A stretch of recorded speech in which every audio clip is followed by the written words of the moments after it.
नमस्कार दोस्तों। आज हम समता के अधिकार को पढ़ेंगे।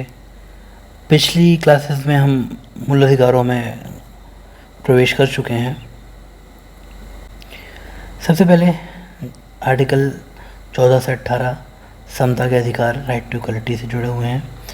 सुप्रीम कोर्ट का कहना है कि आर्टिकल 14 ठीक है और 15, 16, 17, 18 में एक विशेष संबंध है। हाँ, 14 में एक सैद्धांतिक पक्ष दिया गया है, थ्योरेटिकल साइड है। वहीं 15, 16, 17, 18 में उसके एप्लीकेशंस दिए गए हैं। ठीक, यानी कि आर्टिकल 14 वो सिद्धांत बताते हैं जिनके आधार पे 15, 16, 17, 18 के अधिकार आपको प्रदान किए गए हैं। अब ये भी एक बात कई लोग क्या होता है कि किसी एक पर्टिकुलर बात करते हुए, ये मैं आपके आगे समझाऊंगा, ठीक है, पर ये बता दे रहा हूँ कि यदि किसी स्पेसिफिक आर्टिकल से आपको तकलीफ़ है, प्रॉब्लम है, तो आप उसी आर्टिकल का हवाला देंगे, ना कि अपने पक्ष में आर्टिकल 14 की बात रखेंगे। दरअसल क्या है कि आर्टिकल 14 का जो इंटरप्रिटेशन है वो काफ़ी किया जा सकता है, ठीक है, काफ़ी ब्रॉड एस्पेक्ट में। तो कई बार लोगों द्वारा उसका यूज़ करके अनर्गल मांगे की जा रही थी, तो उस बारे में सुप्रीम कोर्ट का ये कहना था। आगे ये समझा जाएगा, ठीक है। सबसे पहले आर्टिकल 14 देखते हैं। आर्टिकल 14 कहता है कि राज्य भारत के राज्य क्षेत्र में किसी व्यक्ति को विधि के समक्ष समता या एवं विधियों के समान संरक्षण से वंचित नहीं करेंगे। ठीक, तो राज्य का क्या है, हमने आर्टिकल 12 में पढ़ा, ठीक है।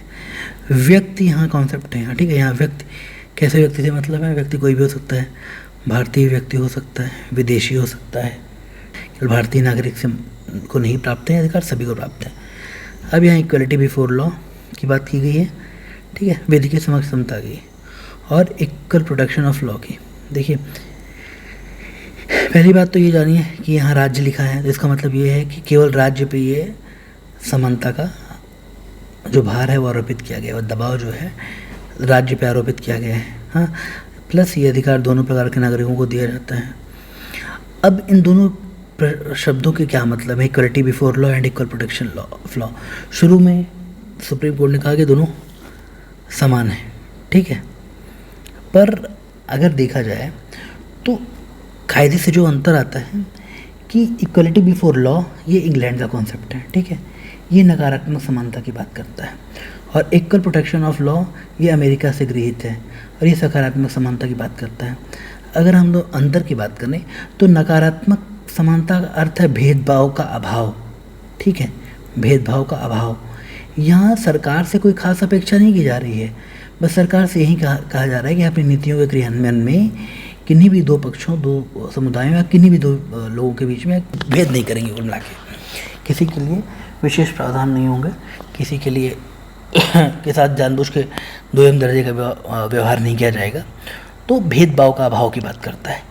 आप पहले ये हासिल करेंगे कि आप भेदभाव नहीं करेंगे, ठीक है, ये राज्य ने कर दिया। पर जो ऑलरेडी कई लोग दमित हैं, कुचले हुए हैं, राज्य ऐसा नहीं कर रहा है, पर लोगों द्वारा, या एक हमारे यहाँ जात की व्यवस्था की गई थी, एक उसमें समाज जो है उसका विभाजन है, ठीक है, ऊपर से नीचे एक खंडीकरण है, खंडीकृत विभाजन कहा जाता है, ठीक है, कि अब यहाँ पे राज्य का रोल हो जाता है कि इक्वल प्रोटेक्शन ऑफ लॉ, यानी कि राज्य जो है सकारात्मक भेदभाव करेगा। इसका मतलब ये है कि सकारात्मक समानता की बात ये करता है। सकारात्मक समानता से मतलब ये है कि समानता की प्राप्ति कैसे होगी। जहाँ नकारात्मक समानता बात करता है कि भेदभाव का समाप्त होना है, वहीं सकारात्मक समानता कहता है कि आपने भेदभाव को समाप्त कर दिए, साथ ही साथ उन परिस्थितियों का भी निर्माण करेंगे जिससे वास्तविक समानता स्थापित हो सके, जिससे कि जो पीछे हो गए हैं प्रतियोगिता में, ठीक है, एक रेस लाइन, एक आदमी यहाँ खड़ा है और एक जो अपनी परिस्थितियों से या आया हुआ किसी कारणवश बहुत पीछे छूट गया है, ठीक है, वो कभी स्कूल नहीं गया है और आप परीक्षा में एक ही मानक आपने स्थापित कर दिए, तो भैया जो ऑलरेडी आगे है तो वो हमेशा फर्स्ट आएगा। तो यहाँ राज्य के काम ये है कि उसको भी जो दलित दमित पिछड़ा वर्ग का है उसे भी यहाँ तक पहुँचाना, ठीक है, उसी स्टार्टिंग पॉइंट पे ले आना। हाँ, भेदभाव का समाप्ति से मतलब ये है कि राज्य अपने आप हम जो है भाई ये करेंगे सब दौड़ो अपने आप से, मेरिटोक्रेसी हो जाएगी। पर जो ऑलरेडी पीछा हुआ है उसके लिए उचित कैसे है? मान लीजिए कोई लंगड़ा है और आपने रेस दौड़वा दी कि भाई जो रेस में फर्स्ट आएगा उसी को ये पद मिलेंगे, तो उस व्यक्ति के साथ तो उचित नहीं है ना। तो बहरहाल यहाँ पे पॉजिटिव इक्वलिटी का मतलब यही हो जाता है, ऐसी परिस्थितियों का निर्माण करें जिससे सबके लिए समान दशा भी हो। ठीक,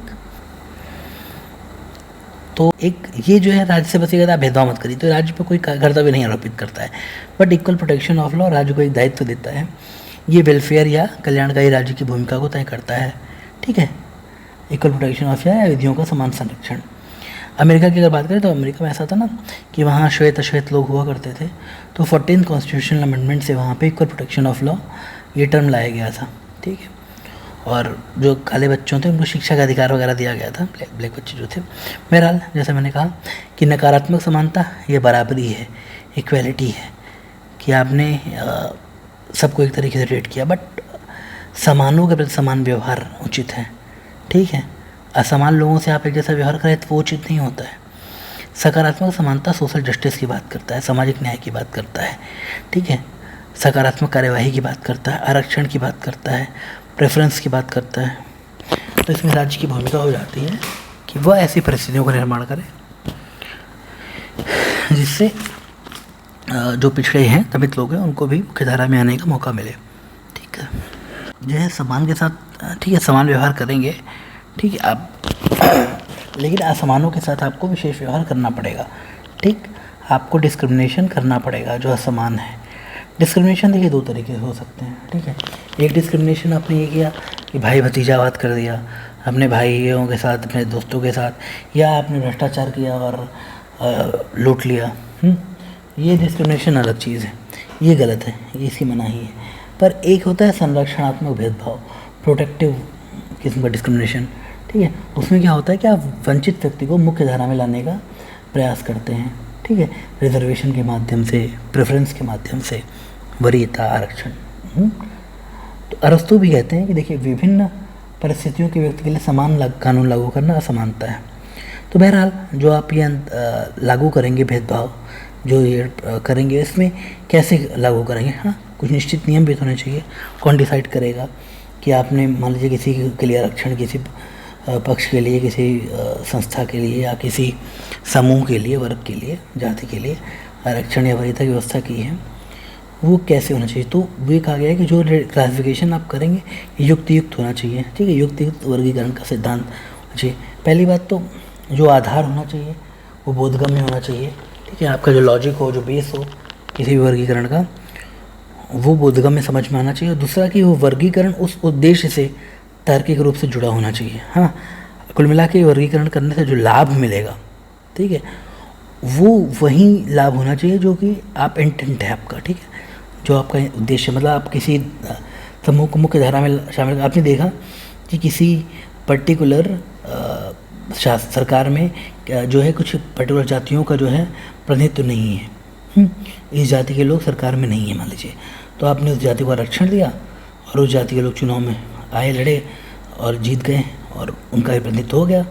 ठीक, सरकार में। तो ये आपका उद्देश्य क्या था कि उनका वहाँ प्रतिनिधित्व पहुँचाना, आपने उनको आरक्षण दिया और वो सरकार में पहुँच गया, उनकी प्रतिनिधित्व हो गया। पर आपने कहा कि ऐसा यहाँ प्रतिनिधित्व नहीं है और हम इसको आरक्षण कहाँ दे रहे हैं, या डांसिंग में या फिल्म इंडस्ट्री में आप उनको दें, और आप कहीं कह रहे प्रशासन में क्यों नहीं बढ़ रहे हैं? तो थोड़ा इलॉजिकल नहीं होना चाहिए। ठीक है, सुप्रीम कोर्ट का कैसे चेक करेंगे कि तार्किक है कि नहीं क्लासिफिकेशन? तो कहते हैं कि देखिए हम पूर्व धारणा, प्रिजम्पशन हमारा यही रहेगा कि कोर्ट ये मान के चलेगी कि विधायिका जो कर रही है वो सही कर रही है। ठीक है, विरोधी ये साबित करेंगे कि गलत क्या है इसमें। ये सरकार को साबित करने का दबाव उन पर नहीं है कि हमने जो किया सही किया है, आप बताइए कि उसमें फॉल्ट क्या है। हाँ, अगर तर्क समझ में नहीं आता है, हाँ, कि सरकार का तर्क भी समझ में, तभी जो है कोर्ट जो है व्याख्या मांग सकती है। ठीक, आधार क्या क्या हो सकते हैं? भौगोलिक आधार हो सकते हैं कि भाई कोई पिछड़ा क्यों है, कि मान लीजिए कि यार भाई मैं पहाड़ों में रह रहा हूँ, मेरा स्कूलों तक पहुँच पाना मुश्किल रहा है, हाँ, या फिर मैं रेगिस्तान में रहता हूँ, मुझे जल की सुविधा नहीं मिली है, तो आप उनके लिए विशेष व्यवस्था कर सकते हैं ना। ये आरक्षण की बात नहीं हो रही थी कि अगर मैं कहूँ कि भाई सारे आप नल के यहाँ ही क्यों लगवा रहे हो, या पानी का टैंकर इधर ही क्यों भेज रहे हो रेगिस्तान एरिया में, क्यों? क्योंकि भाई वहाँ ज़्यादा ज़रूरत है। जिसके आसपास नदियाँ नहरें हैं वहाँ पे ज़रूरत नहीं है उतनी। फिर समय और उम्र का आधार हो सकता है, हाँ, और शारीरिक विशेषता या विकलांगता के आधार पर विशेष व्यवस्था की जा सकती है। ये भी कहा गया है कि एक व्यक्ति भी एक वर्ग है। ऐसा नहीं कह सकते कि भाई ये वर्ग बहुत छोटा है, इसको आरक्षण इसके लिए भी व्यवस्था करने की क्या ज़रूरत है। नहीं, अगर आप अकेले भी हो और आपको कोई समस्या है तो लोकतंत्र में हर व्यक्ति की वैल्यू होती है, ठीक। और ये भी कहा मानता है कि भाई कोई भी व्यवस्था ऐसी नहीं है कि जो परफेक्ट है, एरर फ्री नहीं है, सब में कुछ ना कुछ समस्याएँ होंगी, तो कोई दिक्कत नहीं है, ठीक। तो बहरहाल इतनी बातें हुई। अब समानता के कुछ अपवाद भी हैं, हाँ, कुछ ऐसी चीज़ें हमें दिखाई देती हैं जहाँ पे लोगों के साथ समान बर्ताव नहीं हो रहा है, हाँ, समानता के सिद्धांत लागू होते हुए नहीं दिखते हैं। जैसे कि अभी हमने देखा संरक्षणात्मक भेदभाव, ये हम लोगों ने इसको कहाँ से निकाला? ये निकाला इक्वल प्रोटेक्शन ऑफ लॉ से है। तो रिजर्वेशन, प्रेफरेंस, वरीयता वगैरह जो जितनी चीज़ें हैं ये यहीं से आती हैं, ठीक है। अगली चीज़ क्या है? आर्टिकल 361 में राष्ट्रपति और राज्यपाल के लिए विशेष व्यवस्था की गई है, ठीक है। क्या किया है कि मतलब कि कार्य की जो है न्यायिक जवाबदेहिता नहीं होगी, हाँ, दांडिक कार्यवाहियों से मुक्ति हो जाएगी, फिर दीवानी मुकदमे 2 महीने पहले आसूचना देगी ही। तो ये सारी कुछ व्यवस्था 361 में दी गई है राष्ट्रपति और राज्यपाल के लिए, ठीक है। ऐसे ही 361 में पत्रकारों के लिए कुछ विशेष व्यवस्था की गई है जो हम व्यक्ति को नहीं है। सदन की कार्यवाहियों की जो है अगर सत्य प्रकाशन करते हैं तो मुकदमा नहीं होगा। ऐसे ही आर्टिकल 105 में सांसदों के लिए और 194 विधायकों के लिए विशेषाधिकारों की व्यवस्था की गई है, ठीक। आगे हम लोग इसको पढ़ेंगे, हाँ। अभिव्यक्ति स्वतंत्रता है, हम लोग को भी 19 से मिली है, लेकिन इनकी अभिव्यक्ति स्वतंत्रता काफ़ी ज़्यादा है।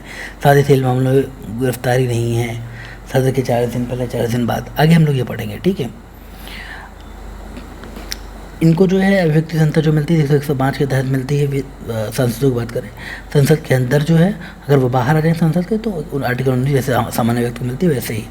ऐसे ही विदेशी राजनयिकों के लिए विशेष व्यवस्था की गई है, ठीक है, कि जो विशेष उनके लिए क्या भाई आप केस दर्ज होने से लेके विभिन्न अपराधों के लिए सजा के स्तर पर राजनयिकों और UN एजेंसियों, ठीक है, यूनाइटेड नेशंस और विभिन्न एजेंसियों के लिए विशेष व्यवस्था की गई है, ठीक है। तो ये रहा आर्टिकल 14। अगली क्लास में हम आगे देखेंगे, आरक्षण वगैरह को ढंग से समझने की कोशिश करेंगे, ठीक है, और बाकी समता के अन्य अधिकारों को भी देखेंगे। बहुत बहुत धन्यवाद।